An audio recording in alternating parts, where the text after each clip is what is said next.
Good evening and welcome to the Dollar Dogs and Beer podcast. I am your host, Andrew. Joining me tonight, we've got Joe. Jason will be along a little later. He is tied up at the Borough Council meeting in Ephrata tonight, so he'll be along a little later when he gets home from that. Joe, how you holding up? Holding up okay, man. Holding up okay. Good.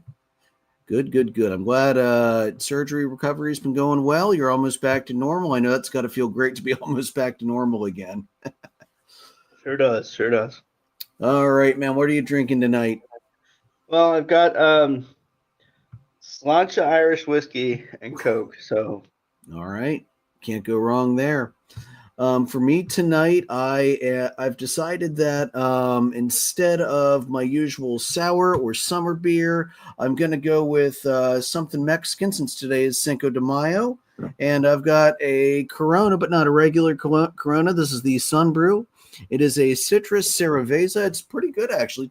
Touch on the sweet side, but really pretty solid. Nice. Yeah, because Corona's not one I'm usually like. It's not one of my big go-to beers. If I'm gonna have a Mexican beer, I usually have like a Modelo Negra. But honestly, I'd get this again. It's solid. All right, let's roll into it. Sad news to start the night off tonight. Last week, over in Pittsburgh, a really, really horrific fallout in right field from a fan. Kevon Markwood, he's 20 years old. He fell from the top of the 21-foot high Clemente wall in right field, not left field. He was tended to by both medical staffs for about 5 minutes. They did get him off the field in a cart. They rushed him over to the trauma center at Allegheny General.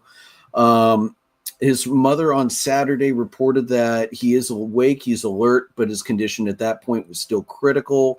Everything I read today said that the condition hadn't been improved from critical, which I used to work in a trauma down at LGH. It's highest level trauma center of the state trauma certification. So, we saw nasty falls like that come in. And, anytime there's a long fall with head and neck injuries, you can expect that they'll be in critical condition for at least 3 to 5 days, usually minimum a week. So he's got a long recovery, but the fact that he is already awake and alert is promising. It's very good news to hear.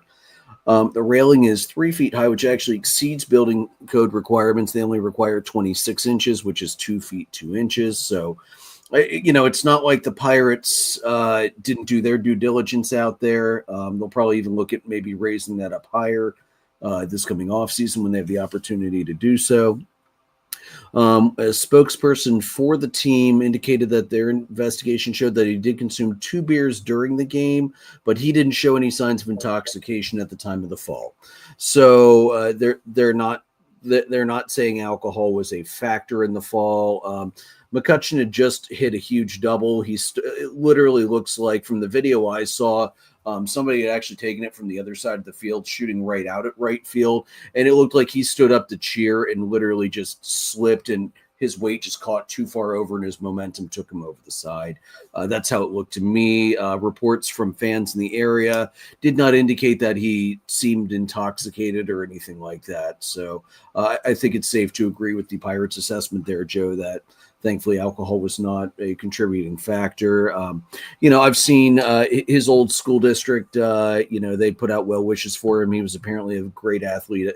When he was in high school, he was playing sports also at the collegiate level as well, not D1, but local D2, D3 school. So, I anytime you see something like that, it's, you just hope he's able to recover as quickly and as he's able to, because I saw that fall and that was horrifying looking. Yeah, it's just absolutely brutal. And the positive momentum, it sounds like, from a recovery standpoint, all good news, that's for sure. Mm-hmm. Yeah, let's hope. Let's hope he's back on his feet as quickly as possible. My God, that was a horrifying looking fall.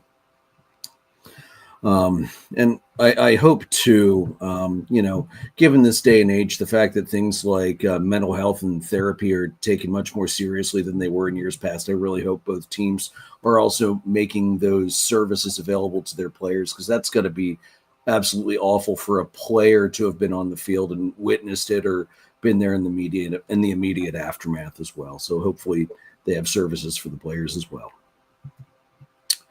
All right, we had a bunch of milestones. This was a great week for milestones, Joe. And we haven't really done a good milestone episode in a while, so let's roll some of these off. First up, I've got Riley Green, an outfielder for the Tigers. He became the first player in Major League history to hit 2 home runs in the 9th inning of a game. He did that May 2nd against the Angels. It's happened before. We've seen 2 home runs in the same inning. We've seen 2 grand slams in the same inning. We've never seen 2 home runs in the 9th inning. That's wild, as old as this game is, that we've never seen 2 home runs in the 9th inning. That's pretty sweet, not gonna lie. Jose Ramirez, the 24th player in MLB history to record 250 career home runs and 250 stolen bases. Honestly, Joe, I think Jose Ramirez's speed is sometimes overlooked because he's such a good defensive player. He's got such good pop that people seem to forget that he's got pretty good wheels on him as well. Yeah, that's for sure. It definitely gets overlooked. Although not for the people that draft him in fantasy baseball. Bobby Witt Jr. Hitting streak was extended to 22 games. That ties the 7th longest streak in franchise history. And once again, it looks like the AL MVP race is going to come down to Bobby Witt versus Aaron Judge. And I hate to say it for Bobby Witt because he is having a great season so far. Aaron Judge right now has decided, no, I'm going to stick with the historic level numbers once again. So we'll see if that continues the whole way through, but it's Bobby Witt's going to have a heck of a run to catch Judge based on his start. The next one, Joe, I found this one a little funny. Jacob deGrom became the fastest pitcher to reach 1,700 career strikeouts. He did that in 225 games, which the fact that that's the fastest to get to that point, it makes you think, boy, if he could stay healthy, just think about what his numbers would be now if he could stay healthy. That's insane. Your previous record holders, Randy Johnson and Yu Darvish, hit it in their 230th game. And he is the 13th active pitcher to accomplish this feat. And he won back-to-back starts already for the first time since August 7th and August 13th, 2022 with the Mets. It's good to see him healthy, and I hope it stays because baseball is better when the best players are out there, and Jacob deGrom is such a good pitcher. I love watching him pitch. I hope it continues, except against Atlanta. I got to be a little homer, right? I guess, man. I guess. Cody Bellinger on Sunday, he hit his 200th career home run against the Rays. He is the 30th player to collect home run number 200 in a Yankee uniform and the first since Juan Soto did it last year on September 17th. So congratulations to Belly. Also for the Yankees, Yorbit Vivas. He got his first MLB hit against the Rays on Sunday, a 2-run single. And then you had a ridiculous power surge on Sunday between the Royals and the Orioles. They combined to hit 10 solo home runs in one game at Camden Yards. That tied the MLB record for most combined home runs in a single game. 7 of those were hit by the Royals because the Orioles are floundering right now. And before that game, the Royals had the least home runs of any club in baseball. And that 7 home runs was a major league record, a franchise record for the Royals. So I'm not sure if I'm quite ready to say the Royals are ready to light it up the rest of the way because 7 home runs is great. They've still only scored 120 runs on the season coming into games today, so I'm not sure it's going to quite boost the power the whole rest of the way, but it's still impressive nevertheless. Yeah, and you said it about the Orioles, man. It just feels like we're watching that, catastrophically crater in real time right now. It almost feels like they had an ace pitcher they either should have re-signed last season or made a better effort to re-sign this past offseason or go after one of the other aces that was available that a division rival signed for big money and has been perfect so far this season. Funny, huh? Something like that, yeah.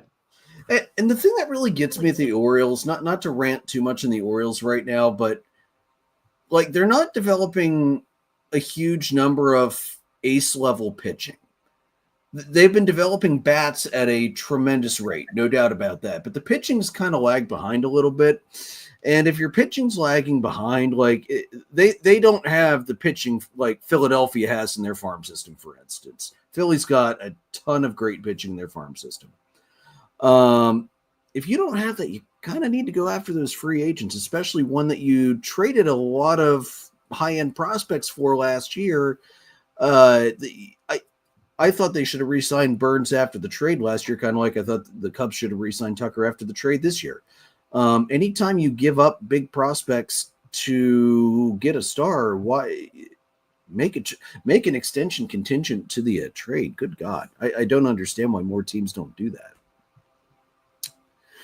All right. Well, that's enough for Milestones right now. It's nice to see a bunch of fun ones from this past week. We'll jump into part of Down on the Farm. Joe, you were at the Reading Phillies game this past weekend. What gorgeous weather. The pictures you sent the group chat, it looked like you guys had a great time. What was the game like? It was up and down from an offensive standpoint. Jason, usually when I'm going to those games, I usually ask Jason who I should watch, given the affiliation there. And Aiden Miller looked really sharp in the field. The shortstop there, he's their number 2 in the Philly organization, so he looked really good defensively. I think he struck out a few times, but overall he had quality at bats, I thought. So, it's fun to watch the game. It's just a beautiful ballpark experience there. Yeah.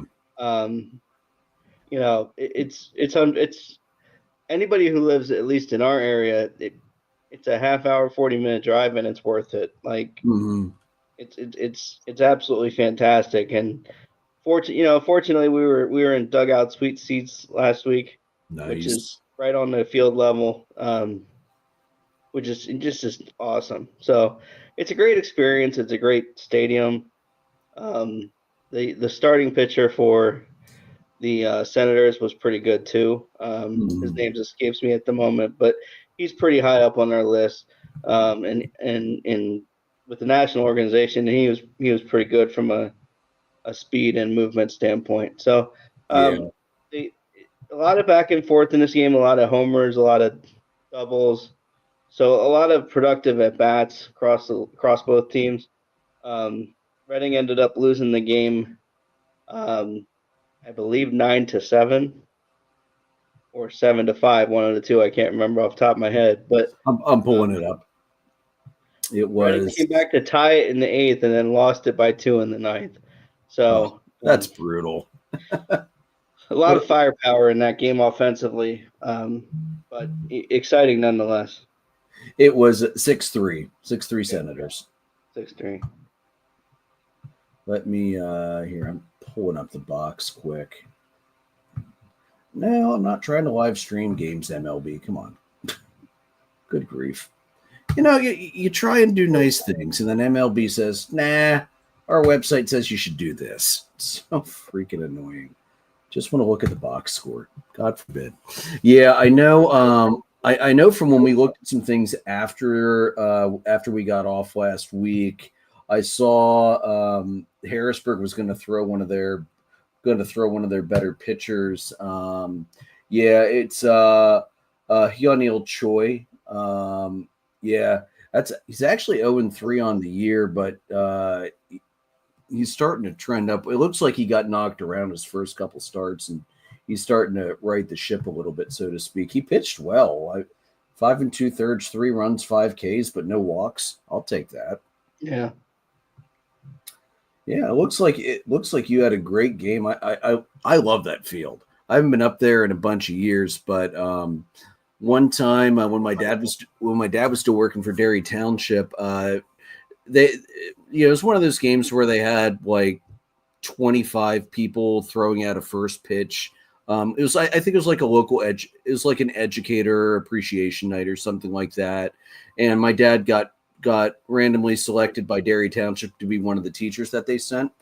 And my dad said, yeah, you're throwing that first pitch so I don't embarrass myself. So I actually got to go out in that mound and throw a first pitch. That was pretty sweet.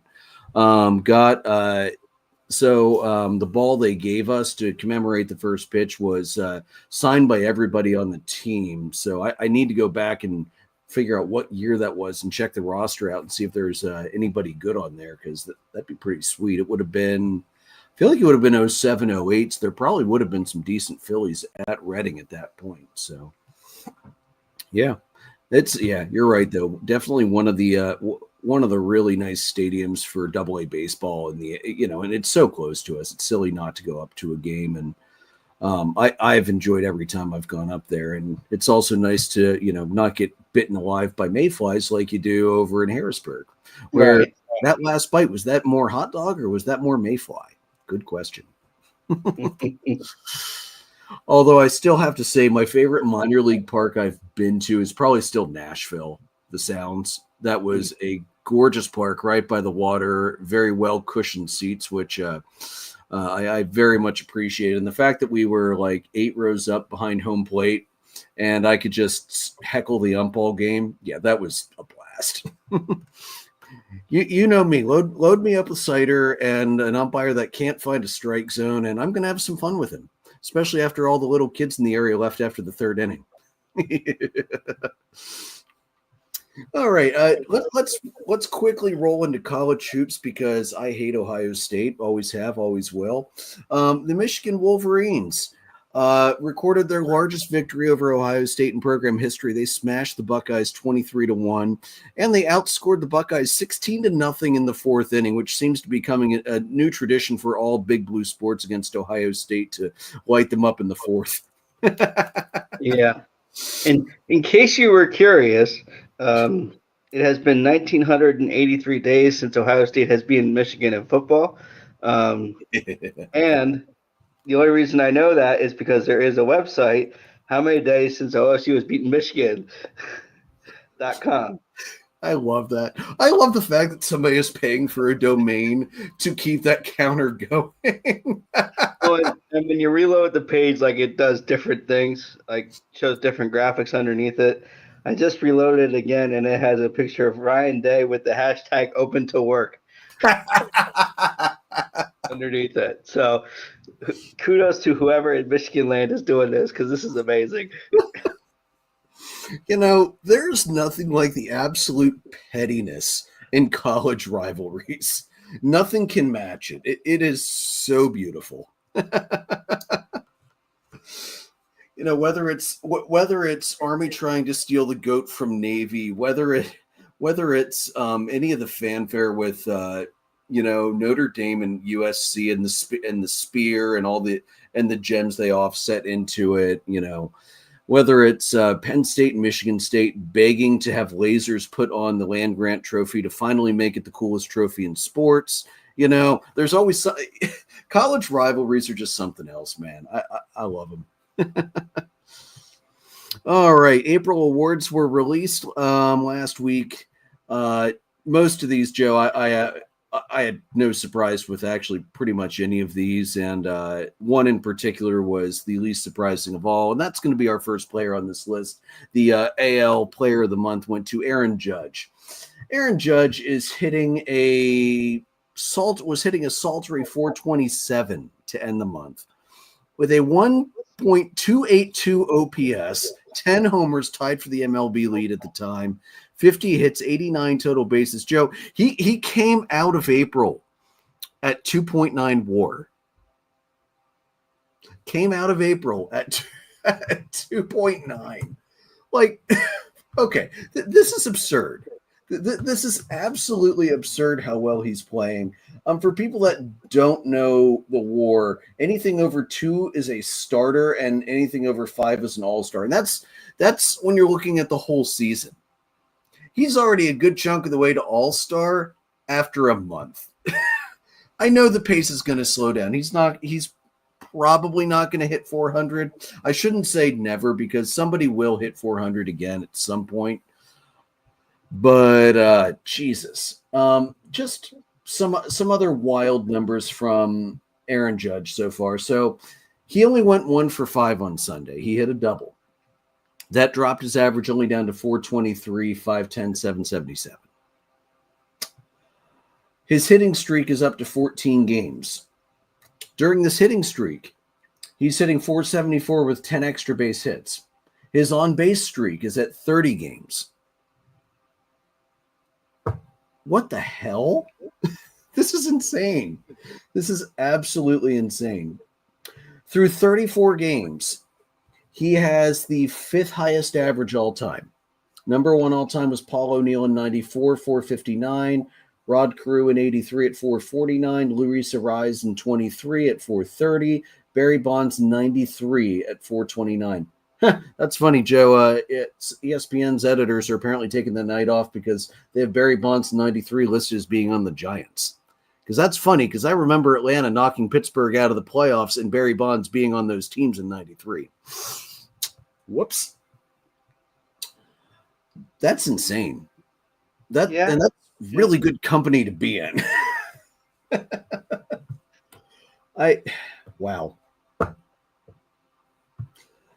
That's in that 1.287 OPS after games last night. That's holy hell, man. If he calms down, it's still he's already put up an amazing season in a month. Not bad. All right. The NL Player of the Month. Pete Alonso, because it's an all New York affair for a little bit. Alonso is hitting only 342, which it's good to see Pete after this contract starting to hit much better than he was, because that was definitely one issue I had, with the signing, and I'm glad to see that he's proving me wrong on that one. 1.124 OPS, 475 OBP, and he's had 19 extra base hits in April. It certainly helps to have one of the best hitters in the game hitting behind you. You see a lot better pitching. It does help. It very much helps. But I also do think it's an attitude this year. They seem much more dialed in as a club after what they were able to do last year. Instead of putting themselves in a hole to start the year, they're hoping. For the sake of Met fans, I'm hoping they're able to maintain the momentum. I'm not, but I've got obvious reasons for hoping that doesn't happen. God, I need every bit of help I can get. But yeah, when you've got a starting 4 of Lindor, Soto, Alonso, Marte, and then Nimmo after that helps. I don't know. Starling Marte hasn't shown what he has in the past, but he's generally a slower starter and then really starts to crank it up. So I really wouldn't be too worried. Plus, they've got guys in the IL that they'll get back. Yeah. Our AL Pitcher of the Month, no surprise here, Max Fried, after going 5-0 with a 1.19 ERA, an opponent average against of 207 and 37 and 2/3 innings. And now we can finally get out of New York and head to Los Angeles for the NL Pitcher of the Month, which was Yamamoto, going 4-2 with a 106 ERA, 43 strikeouts in 34 innings. He had an opponent average against of .190. Well, that's not too bad at all. No, not at all. Thank God. He's been like the one good part of my pitching staff and my fantasy team, which has not been going well so far this year. I'm dead glad. Am I finally out of the basement? I don't know. I know you beat me last week, so. Oh, finally. I think that's my first win of the year. Nope, I'm still in the basement. You're still holding a 2.5 game lead over me. Jesus Christ, Todd's kicking our asses. So that's our fantasy update for the week. That's all we needed to hear about that.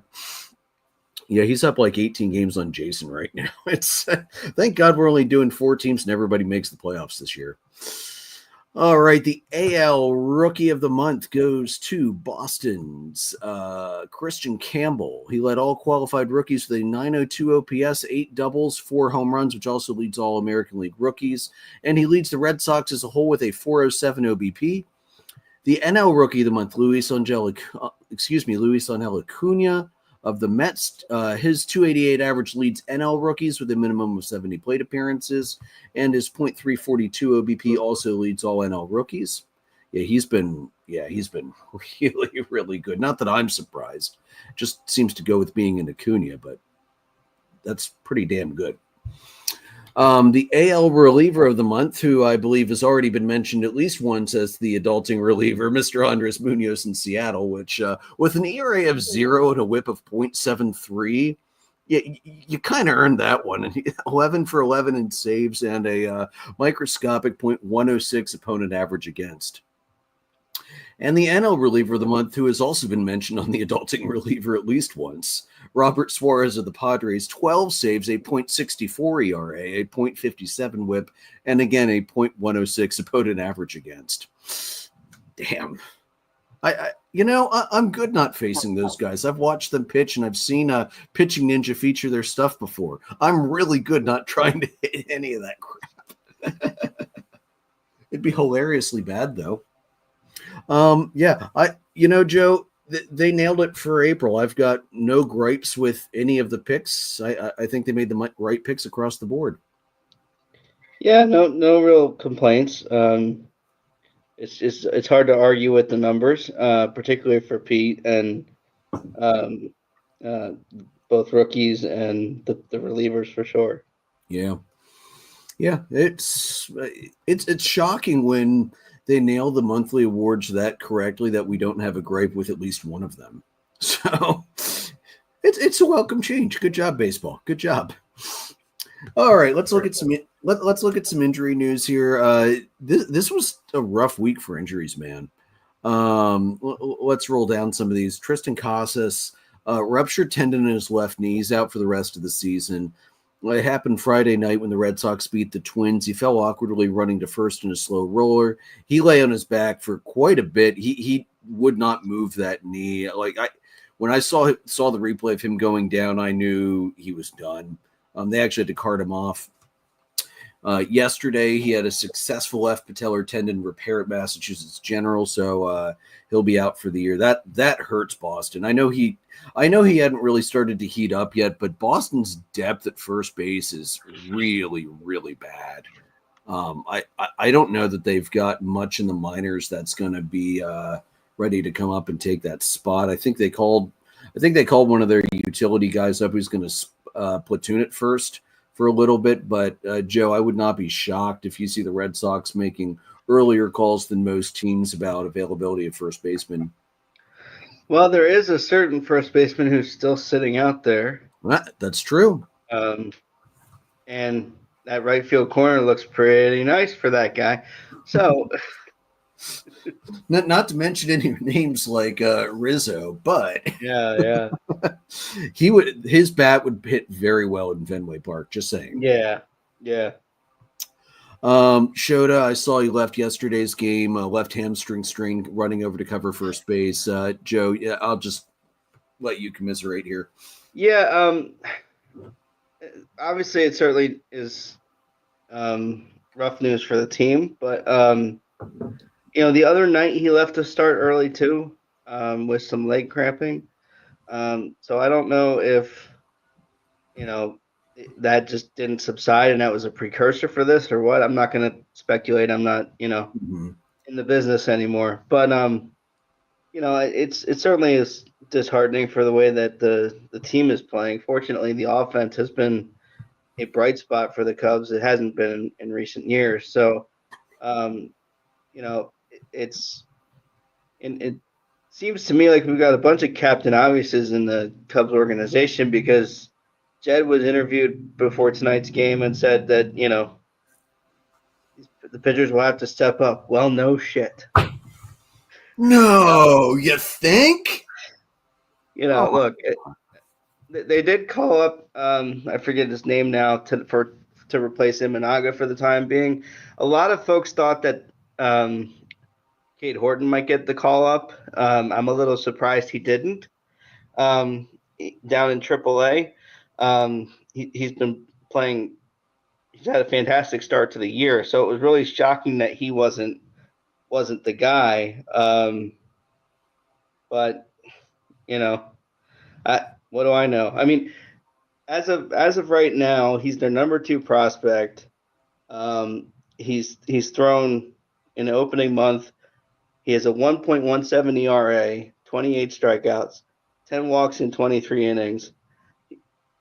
Hitters are only hitting 135 against him, with just 10 hits allowed in 5 starts. I'm not really sure why that wasn't the call up, but you know what? I'm not in the front office. They don't pay me the big bucks to make that decision, so I'm just gonna roll with it. No, but you could have come up with that turn of phrase for a significantly cheaper price than it took Jed to come up with. Yeah. Sorry, that's not nice. That loss is going to hurt. Shota's been a great pitcher since they got him last year. I've really enjoyed watching him pitch. I mean, he's not going to wow you with strikeouts. It's not his game. He's going to make the defense work behind him, but he gets results, man. He only walked 28 guys last year. He's only walked 14 this year. So, I mean, that's up a tick, but it's also early still. 3-2, 2.82 ERA so far, which is pretty well in line with what he did last year. Hopefully he gets healthy because he's a lot of fun to watch pitch. I really enjoy watching him. What's really fun with him is that you'll watch him throw a pitch, and he and everybody in the stands knows it's a strike, but the ump calls it a ball. And he, like, when he finishes his delivery, he literally stands there and waits and looks at it for a second, as if staring down the umpire is going to get him the call, and it doesn't. But it's kind of funny watching his mannerisms and things. I'm shocked it hasn't gotten him thrown out of the game with the paper thin feelings the umpires seem to have these days. Yeah. Although I guess he never had to deal with Angel. I guess Angel retired before he had to deal with him. Yeah. So that probably helped. Now, if we can get rid of Vlas and a few of these other idiots, and institute the challenge system that worked so well in spring training, took practically no time away from the game, and made sure we were getting these calls right. Anyway, moving on. Anthony Volpe is day-to-day right now. He injured his left shoulder on a dive trying to get a grounder. The x-rays and MRIs came back clean, so as long as he can tolerate the pain, he should be back fairly soon. Unfortunately for the Yankees, Jazz Chisholm will not be back soon. He had a high-grade oblique strain, which involves 3 tears. So, ow, that just sounds god-awful painful.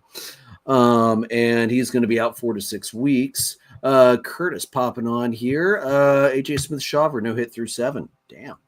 Not bad. I know it's the Reds. I understand it's the Reds, Joe, but hey, give me what I can get, man. It's been a rough year in Atlanta so far. I wasn't saying anything, but if they lose the no-hitter, it's Curtis's fault. Absolutely it is. That was my next comment. That's the only thing I was going to say. I will say I'm glad to see him back on the mound pitching. He took like 103 mile an hour liner off the elbow last week up in the Mile High Stadium. So I'm glad there was no structural damage and he is okay to pitch again this quickly. Because ouch, I saw that replay and they took him right. They didn't even give him the old, hey, how's your elbow feel? No, they're like, you're done. Get off the field. Jesse Winker, he is heading back to New York for additional imaging. He had an oblique injury. He's likely going to go on the IL. Probably going to be out a couple weeks. And Walker Buehler has had a great start in Boston, and he is once again hurt, shoulder inflammation. They're hoping it's not serious, and he'll be back after the 15-day stint, but we'll have to see about that. That's a rough start, especially after all the freaking recovery he's been doing from Tommy John for the last, 2.5 years. Yeah. You missed one injury on your list because it wasn't official last week, but it is now. Glasnow is on the IL.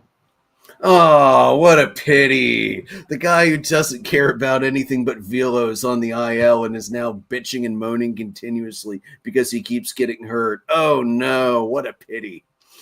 Not like the Dodgers don't have 500 other pitchers at their disposal or the money to sign a guy quickly and then defer the money for 15 years. I was just correcting the record, that's all. Yeah, I'm not upset by that one. Not in the slightest. Let me see. I think I saw one other one. Did I see one other one today? It is interesting the number of oblique injuries you're seeing. It's. I was going to ask, does it feel like there's a lot more than we normally have at this time of the year? I think so, but I don't know what that's from. If it's just a random fluke or something more to worry about. But yeah, I mean, just the list here, and then you've had in the Cub organization, Javier Assad has had 2 since spring training started. ooh, And he just went on the 60-day IL with that. So there's a ton of that stuff going on with guys. So.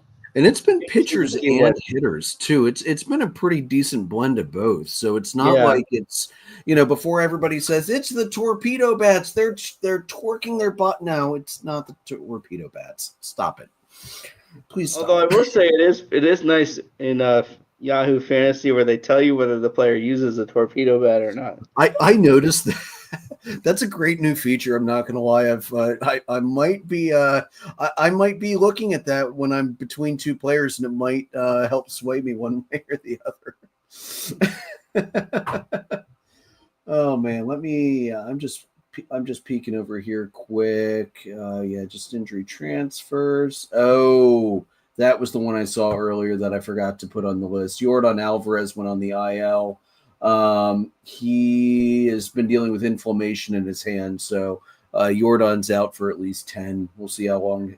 We'll see if it's just the IL stint or if it's going to be a little bit longer than that. So once again, I note shocker there because it happens to me every year. I fall in love with Yordan Alvarez because when he's in, he's great, and I'm probably going to be lucky if I get 120 games out of him again. Probably. Well, I do this every year. Mike Trout's back on the IL. I also draft Mike Trout. Although, to be fair, I don't draft Mike Trout before like the 10th to 15th round anymore. I didn't even realize he was on the IL. I just kind of figured he was. Let's be real here. When is he not on the IL anymore? He'll be selected to another All-Star game that he won't get to play in. Let me see. By the time Mike Trout is done, he'll have more selections than actual appearances. It wouldn't shock me. 10-day retroactive to May 1st, the left knee contusion. This time due to a bone bruise in his surgically repaired left knee. Let's see here. Given his for playing right field or for taking a ball off the knee? Let's see here. Because I know a lot was made about moving him to right field. Yeah. Let's see. Yahoo Sports does not say why it happened. Yeah. My guess is he probably ran into a wall or something. Why is he not a full-time DH? I know he's a great defender out there, and he's got a cannon for an arm, but he can't stay healthy, and he's your best hitter by far. Like, it's not even close. There's nobody else that's close to as good as Mike Trout on that roster. He just needs to get well, and I know they've got Soler, but you know what? I'd rather deal with Soler's deficiencies in the field and have a healthy Mike Trout to make up for it with the bat. Maybe it's just me. I feel like you're discounting Anthony Rendon's offensive contributions. Well, there's the guy who spent more time in the IL than Mike Trout has. It still kills me that stat I pulled up when you and I were on doing the AL West preview, that Ted Williams missed, the amount of time he missed in World War II service. He still played more games over those years than Anthony Rendon has for this entire contract while hitting better. Like, that's still just freaking wild. Although, Anthony Rendon's heart's not in it. Let's remember that. He's admitted that already. And if you're going to admit that, dude, then just take a break and get the hell out of here. All right, Joe, we've got some new City Connects. First, we've got the Marlins version 2.0. Let me pull up let's pull up a screen. Pull up the screen here and take a look at these. These really, I got to say, these aren't hateful. These are not hateful at all. Of course, there's an ad that popped up while we were waiting. But here's the thing that drives me nuts. So let's be real here. This is Miami Vice. They're not calling it Miami Vice. They're calling it Retro Wave. Retro Wave, yeah. But this is Miami Vice. Let's be honest here.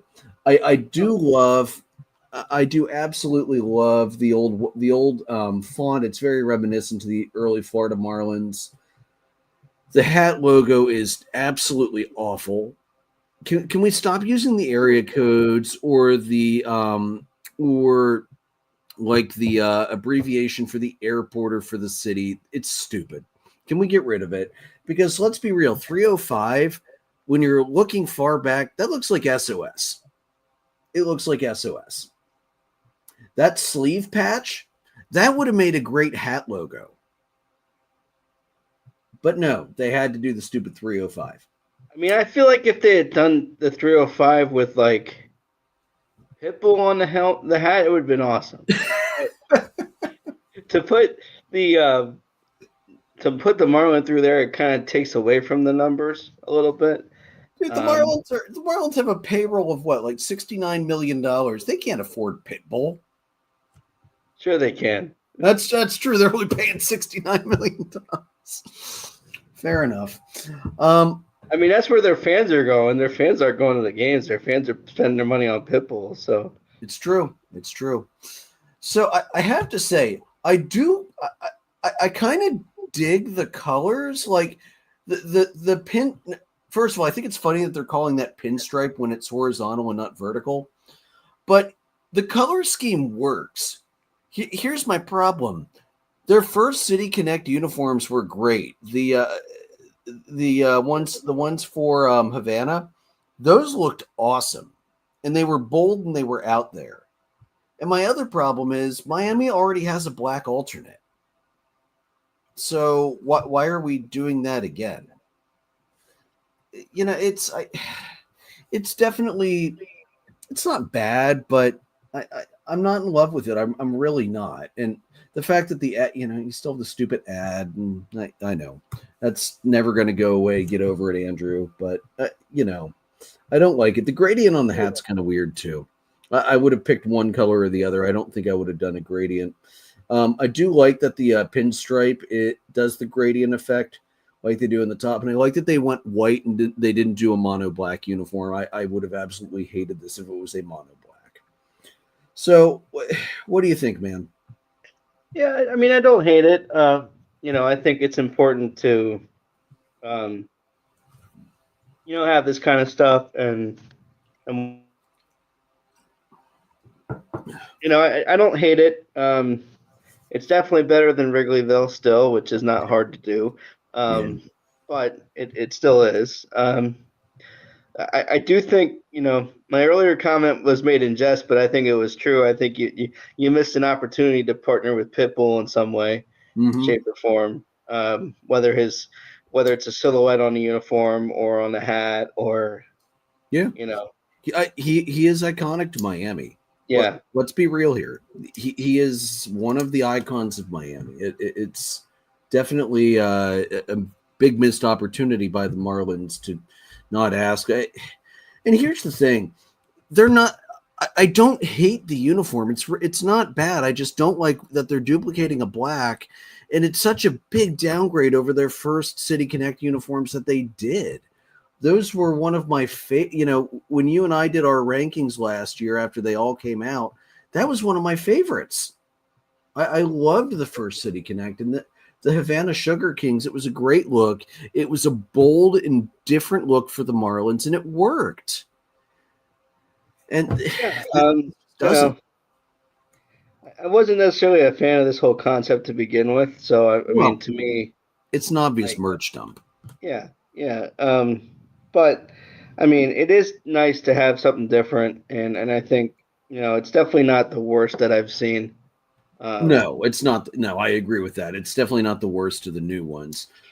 Biggest downgrade from 1 to 2, though, I'd say probably.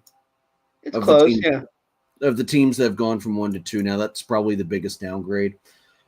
This is definitely the first one where I would buy the jersey before I would buy the hat. Yeah, I think that's fair too. The jersey slaps pretty hard. I like it. Yeah, but that hat's awful. That's it. Without the Marlin, it would that hat would look fine Yeah, on the front of it. yeah. I mean, it like you said, it is City Connect, so to have, short, the airport abbreviations or the area code, like it's a cool touch. I like it.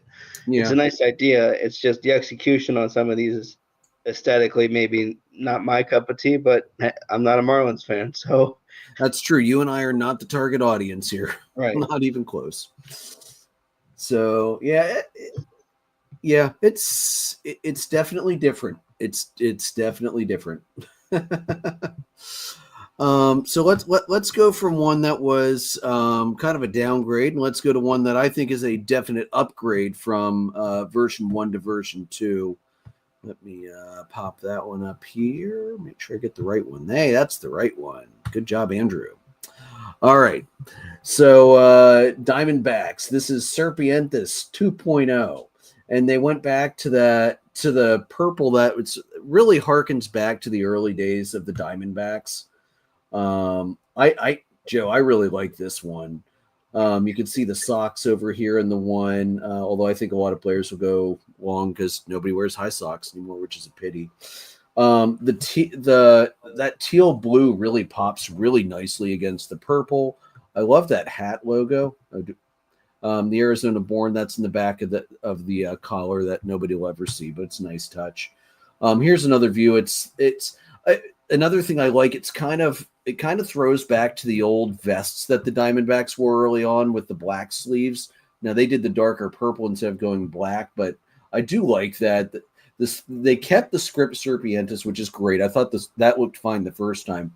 I didn't like the freaking ugly tan sand color instead of using any number of the great colors of the Mojave Desert, either naturally or what was used by the Native Americans that lived down there. That they went all sand was kind of disappointing from the first one. The flag patch that takes from the Arizona state flag looks really nice. Yeah, that's squared up nicely. I didn't see the stripe detail on the snakeskin kind of look.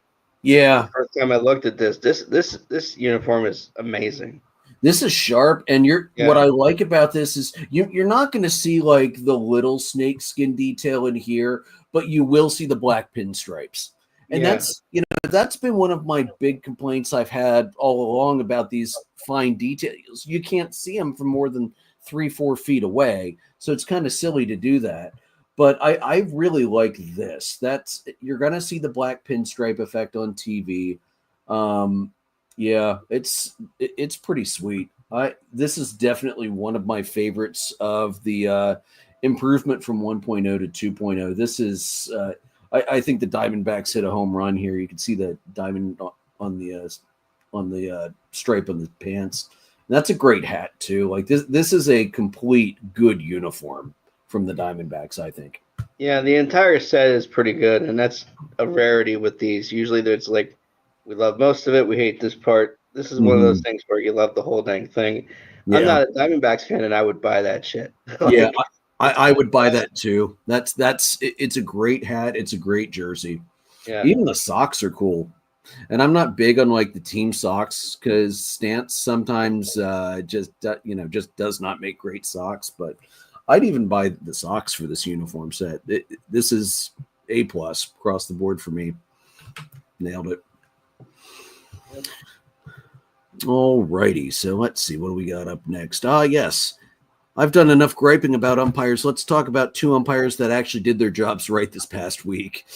First up, we got Nick Lentz. Heath called the second perfect game of the season, Wednesday, April 30th. Kansas City's 3-0 victory over the Rays. He correctly called 91 out of 91 balls correctly and 38 out of 38 strikes correctly. So congratulations to Nick Lentz for the third perfect game in ump scorecard history. And we had another near miss, Manny Gonzalez, Tuesday the 29th, Atlanta's 8-2 victory over the Rockies. He went 73 out of 74 balls correctly and 45 for 45 on strikes correctly. So, hey, We're also giving the umps some love when they earn it. We just would like to see them earn it a little bit more. And if it's necessary to use things like a challenge system to check balls and strikes to make it happen, well then so be it. Yeah, I mean, I think that the evidence is clear on this, even only a month or so in, that we need to have the challenge system that we had in spring training all season long. It worked. There are Freaking too worked. many games that are getting either dramatically altered or even just a tiny momentum swing because of bad calls. And it's what's interesting about it is that there are places where it's just in general they're bad, Yeah. but there are a lot of players specifically who get hit with these. Like just from a homer standpoint, Seiya Suzuki, as much as I'm disappointed in his performance this year, this guy has more balls called strikes than any hitter I've seen this year. Like it's horrendous. It's it's one of those things when it's a broad problem. When you see it more specifically with a few players, it starts to be really concerning. And the fact that we don't have a remedy for that is really frustrating. Or what's more frustrating is that we have a remedy that we know works and that we're not using it. Right, right. All right, so it looks like Jason might still be tied up, so I'm going to hop back to down on the farm. Let's see here. Let's go to. Let's see. Let's go. We did International League last week. Let's look at the PCL this week. All right. Our hitter for the week from the PCL. Drum roll, please. It is going to be Dominic Canzone. He plays for the Tacoma Rainiers, the AAA affiliate of the Seattle Mariners. Last week, he had this is a great week. 5 games, 19 at bats. He slashed 368, 400, 1.053. That's a 1.453 OPS. And he had 7 hits, 6 runs, scored a double, 4 home runs, 6 RBIs, 1 walk, and 2 strikeouts. It's pretty solid. Yeah. Can't argue with that one. And we'll stick with the PCL again for our pitcher of the week. Just the last 7 days here. Let's see. Do I like you? Do I like you better? Nah, I think we'll go with... No, I don't like that guy.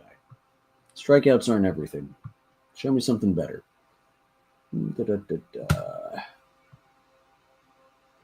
Let's go with... Yeah, we'll go with this guy.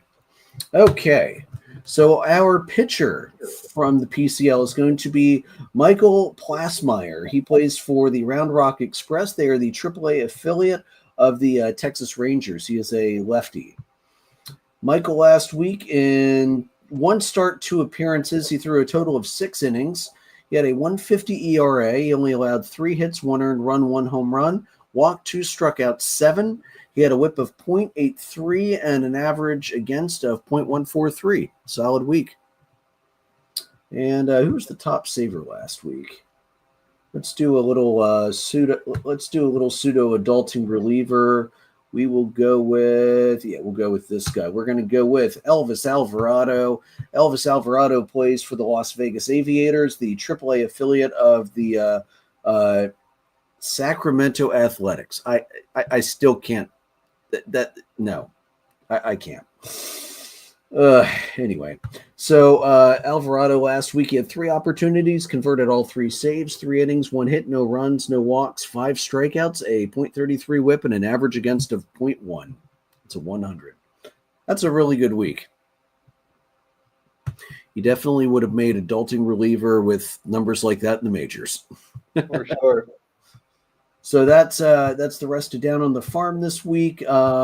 Next week, we will have Jason pull up more of his favorite alternate team names that we were talking about a little bit last week, and we'll have a slideshow for that. I'll let him get that set up though, because he has too much fun doing that, and way more time than I do to pull it together.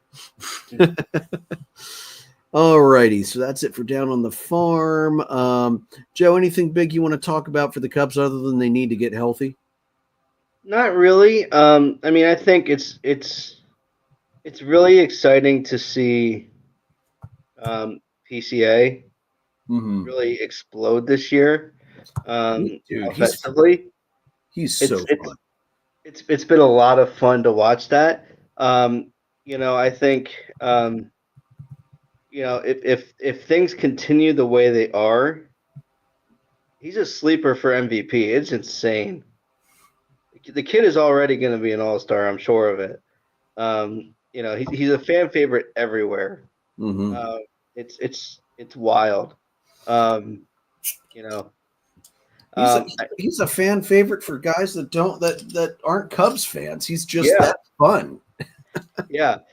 He's the only. I tell you guys all the time, but he's the only guy who's a legit 99 speed on a video game ever. Oh yeah, complete Yep. agreement there. That's He's that's that's not a creative player. no, No. no. He is legit 99. Like he reminds me of like Vince Coleman. He reminds me of Kenny Lofton, Otis Nixon, like the true burners. Maybe not quite Ricky because there's never going to be another Ricky, but he's the closest thing we've seen since, I think. Oh, and the last thing I'll say about the Cubs is a hat tip to Dansby Swanson because I've been on him a good bit the last couple of weeks. Yeah. Council moved him into the 8 spot and he went 6 for 11 on the weekend. Um, Desperately needed. So, good on him for finally figuring some stuff out. Not trying so hard, just swinging the bat. Um, he gets in his own head a heck of a lot as a Yeah. hitter, and it's nice to see him kind of break out of that this weekend. Yeah. Hey, update from that just came across about 20 minutes ago. Kevon Markwood, who fell at the Pirates game, he has taken his first steps. He took them earlier today. Still has a long way to go in the recovery, but the fact that he was able to get up and to be able to move around and walk is a huge step forward. Pun intended, actually. It looks like the laundry list of injuries: broken neck, broken clavicle, some back fractures, probably some skull fractures too. But the fact that he is stable enough that they are able to get a brace on him and get him up and moving, that's phenomenal news. I love to hear it. It's amazing, man. It really is, and kudos to him for continuing to fight and trying Yeah, to get back, get healthy. Kudos to him. That's awesome. it really is. One injury that happened earlier in the game in a game tonight. I should have mentioned it during the injuries. The Reds rookie left fielder Tyler Callahan trying to catch a liner from Matt Olson. Went glove first into the wall. The ball popped out. He threw his glove to the ground immediately. Uh, Based on what we saw, we're sure he's going to be on the IL, and he probably has wrist and forearm fractures. So hopefully he'll be okay. They did review, and I guess the review said he didn't hold the ball long enough before it popped out and he threw the glove down. So Olson ended up getting an inside the park home run for it, which it's going to happen. It happened when Acuna tore his ACL the first time in Miami. You can't stop the game because of an injury if the ball's live. So Yeah, hopefully he yeah. recovers quickly, though. It's unfortunate. Hopefully he recovers quickly. Yeah. And it's crazy. That part of the wall is really well padded. I mean, that's just how fast he slammed into it. Yeah. I don't think there's anything else you could have done to save that. No, definitely not. For me, looking at Atlanta last week, hey, we took one from the Dodgers and we won the cursed freaking Sunday night game. You know how much I overjoyed every time Atlanta gets stuck on Sunday Night Baseball on ESPN. So, hey, at least we won that. The middle game in the series when we got blown out 10-3, that was after like a 3.5-hour rain delay that everybody wanted to get the game in because Sunday night was such a late start. So that was going to be what it was going to be. Just a little disappointed the bats fell short Friday night. It's kind of ongoing for Atlanta this year. They can't catch a break and get a hit when they need it. It's hopefully that will continue to get better as players get healthy. And there have been some pleasant surprises. Riley's hot as hell right now. Eli White's been really good.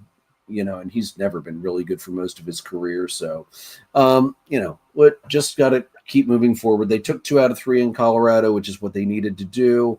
They need to take 2 out of 3 from the Reds and just keep building positive momentum.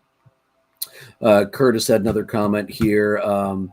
MLB Network said it's a broken arm. So yeah, gotta be. I'm not surprised when the Speedy hit the wall. I'm going to be honestly, I'll be surprised if he's back this year or before August. That's going to be a lot of rehab. All right, and since Jason's not here, we're not going to talk about the Phillies tonight because we don't need to be negative on this show. All right, let's roll it into hot That's probably bold of you to say as a Braves fan right now. Dude, I need to hold on to whatever positivity I can. You're 2 games out of last place. I don't think you need to be calling the Phillies negative. No, they're doing better than me. It is a negative emotion it invokes in me. We'll catch Philadelphia eventually. We hold the season series right now 2-1. All right. Joe, who's your hot hitter for the week? I'm going to go with Jake Myers from Houston. 5'6", 632, 1125 slash line last week. The OPS was a 1.757. 3 runs on 9 hits, 1 double, 1 triple, 2 homers, 8 RBIs, 3 walks, and a strikeout. Not bad. To be honest, it could be Aaron Judge. Aaron Judge had a ridiculous week, but I've already talked quite a bit about Aaron Judge, so I'm going to pick somebody else. I'm going to go with Maikel Garcia of Kansas City. In 24 at-bats, 500 average, 539 OBP, 833 slugging, 4 runs scored, 2 homers, 4 RBIs, 4 stolen bases, 12 hits, 2 doubles, 2 walks, 2 strikeouts. That's a solid week right there. It sure is. All right, who's our Moneyball hitter this week? The Moneyball hitter this week will be Kyle Stowers from the Miami Marlins. 471, 471, 1235, an OPS of 1706, 5 runs, 8 hits, 1 double, 4 homers, and 10 RBIs and 3 strikeouts. Yeah, no arguments from me there. All right, Joe, who's your hot pitcher of the week? Well, I have 2, I guess. Or why don't you go first? Okay. Then I'll know if I'm picking someone you're going to pick. That's fair. Let's see. I already said a lot of good things about Jacob deGrom, so I'll skip deGrom this week. I'll go with, as much as it pains me to do a guy from freaking Milwaukee, I'll do Freddie Peralta because he pitched really well this past week. In 2 starts, he went 2-0, 12 innings, 12 strikeouts, a 1.5 ERA, a whip of .92. He only allowed 2 runs, 7 hits, 4 walks. Did allow 2 home runs, but they were both solo shots. Hey, if you're going to give up a home run, make it a solo shot, not a salami. Solid week for Peralta. Yeah, the one I'll have from a starting standpoint, I'm going to have 2. One's a starter, one's a reliever, and then the adulting reliever will be another guy. Garrett Crochet from the Red Sox, 1-0 in 2 starts, 12 innings, 8 hits, 3 runs, 2 homers, 5 walks, 12 strikeouts, a whip of 1.08 and a 186 batting average against. Yeah. Not only are the numbers good, but he took a line drive off the nose and kept playing. I saw that, dude. that guy has some fire in him. I know we've questioned his bona fides a little bit last year with not wanting to pitch at certain points, but for the White Sox. But my goodness, yeah, he's proven us wrong on that one, and mea culpa. Yeah, anybody that's going to take a line drive that hard off the face and bounce back like that. Yeah, good job, man. Yeah, the other top pitcher that he is a reliever, but I think he deserves some recognition. Emmanuel Clase, 1-0, 4 appearances, 3 for 3 in save opportunities, 4 innings pitched, 4 hits, 2 runs. Only one of those was earned. 4 strikeouts, a whip of 1, and a batting average against of 267. Yeah, that's really good. Yeah. No arguments here. And then the adulting reliever, we mentioned him earlier, Robert Suarez from the Padres.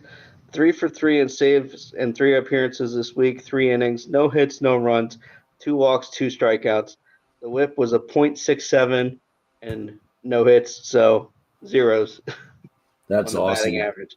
Guy has been absolutely dominant. I'm glad I'm not facing him again the rest of the year. Yeah, I don't blame you. That doesn't sound fun. No, it's not. It was not. All right. All right. So for hot teams, because this is the first time I think we've done hot teams all year. Yeah, So in its own separate category because we did like a month review last week. yeah, that's true. And we had the 2-week hiatus with life and poor health just gets in the way sometimes. I've got 2 teams I want to mention on hot teams tonight. The first one is the Kansas City Royals. They're starting to heat up on a 2-game winning streak right now, 8-2 over the last 10. Again, the offense does need to pick it up, but 7 home runs in a game definitely helps that out. And the other team I want to mention is the San Diego Padres, 6-4 in the last 10, but they are on a 5-game heater right now.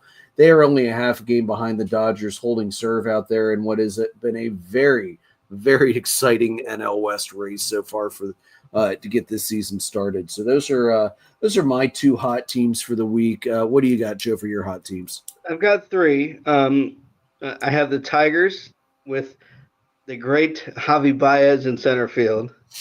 Hey, it's working, man. I don't know what's gotten into Baez to stop swinging at sliders 3 feet off the plate, but bravo, man. Yeah, it's been excellent to watch. It's been fun to see them continue that momentum from last year. Yeah. Making some of the trades they made and signings in the offseason, bringing Flaherty back. All that stuff has paid off. That was a huge move that's paid off. In big ways. Seattle, partially because of how well they played, but also partially because they didn't start off as slow as they did last year because it was, they're putting themselves in a better position to control this division, especially given the struggles that Houston has had this year. Yeah, definitely. So having control of the division now for them is a great way to start the year. Yeah, and they started so bad last year, and they haven't had the offense for a couple of years to make ground up. So this is a very, very good thing for Seattle to come out of April with the lead in the division. Yeah, and they've been able to do it with Logan Gilbert missing the last week or so, which has been huge. I mean, the fact that they have enough pitching to make that happen, and they're getting just enough offense to keep a division lead, it's good stuff for the fans of Seattle and for the players, obviously. Yeah. And then the other team I have is second in that division right now, the A's. Mm-hmm. They are second in that division with a record of 19-16. So keep it up, man. It's amazing what happens when you're willing to spend some money, huh? Well, that, and I think, playing in that ballpark, seeing some games in that live with the Cubs playing the A's earlier in the year, that ballpark is huge. So if you're a small ball team and you're not hitting for power, home runs, by that I mean home runs. If you're just hitting, base hits, line drives, doubles in the gap, you can win a lot of ball games that way. Yeah, absolutely. With how deep that stadium is. Play some Billy ball. Yeah, absolutely. I will say, I wonder if the Athletics are going to be able to sustain it. They are on a negative 22 run differential so far. They've given up a big chunk of runs, so we'll see if that continues. They're actually surprisingly they're playing better on the road right now than they are at home. 6-9 at home, but 13-7 on the road. It's crazy. Yeah, and we'll see how. Obviously, it's way too early to freak out or celebrate. But I think it's exciting that you have a lot of teams that I think a majority of the quote unquote experts did not pick to start the year having really, really good starts. Absolutely. It's nice to see it shake up a little bit. It really is. I will say this for Seattle too, Joe. They are fourth in the American League in runs scored right now going into games tonight. That's solid. All right, so that's going to be it for this week. Looking at the schedule for our teams, Atlanta did finish off the first game of a 4-game homestand with Cincinnati 4-0. Smith-Shawver did lose the no-hitter. He went 8, gave up 1 hit, 4 walks, 5 strikeouts. Good job, Curtis. You should have kept your damn mouth shut. Let's be real. They probably weren't going to hold on to that. They probably wasn't going to hold on to it whether he said anything or not. After the Reds, then Atlanta heads straight on the road for 3 in Pittsburgh with the Pirates. Probables for the rest of the week: Sale versus Abbott, Holmes versus Green, Schwellenbach versus Lodolo, and then Elder versus Falter, Smith-Shawver versus Heaney, and Sale versus Lodinsky. Wow, that's okay. One of these, can I have one of these weeks where I don't have a god-awful pitcher name to say these probables, please? All right, for the Cubbies, they are live right now, home against the Giants. Tonight's pitching probables: Boyd versus Roop, Rea versus Verlander, Brown versus Ray. And then they're heading on the road to the Mets for the weekend set: Tyone versus Holmes and Monanga. Oh, no, what? The ESPN didn't update the probables yet. Good job. No. TBD versus McGill and Boyd versus Canning. So I don't know if it's going to be a bullpen or it's probably too soon to say because they just put him on the IL earlier. Yeah, it's way too soon to see that. I think it kind of depends on how some of the other stuff shakes out this week. I wouldn't be surprised if they decide late this week because Horton pitched yesterday too. Mm-hmm. So they're probably just seeing how he recovers before they do anything else. That makes sense. But if Horton gets called up and it's Horton McGill, even if you're not a fan, tune in, please. Yeah, that should be a good one. Should be a good one. And Canning has been a really awesome surprise for the Mets this year. Canning pisses me off. What we get him from the Angels in the freaking Soler trade, immediately DFA him because he's been crap for his entire career basically, and he decides to pitch out of his freaking mind for the Mets. Pisses me off. To be fair, pitching with that offense behind you, you pitch a little more relaxed. It's true. I mean, the Mets have scored 168 runs this year. It's not the Cubbies 208, but that's not bad either. No, it's not. For the Orioles this week, they're on the road all week. 3 at the Twins, 3 at the Angels. Povich versus Lopez, Kremer versus Woods Richardson, Sagano versus Ryan, and then Gibson versus Hendricks, TBD versus Kokanowitz, and Povich versus Anderson.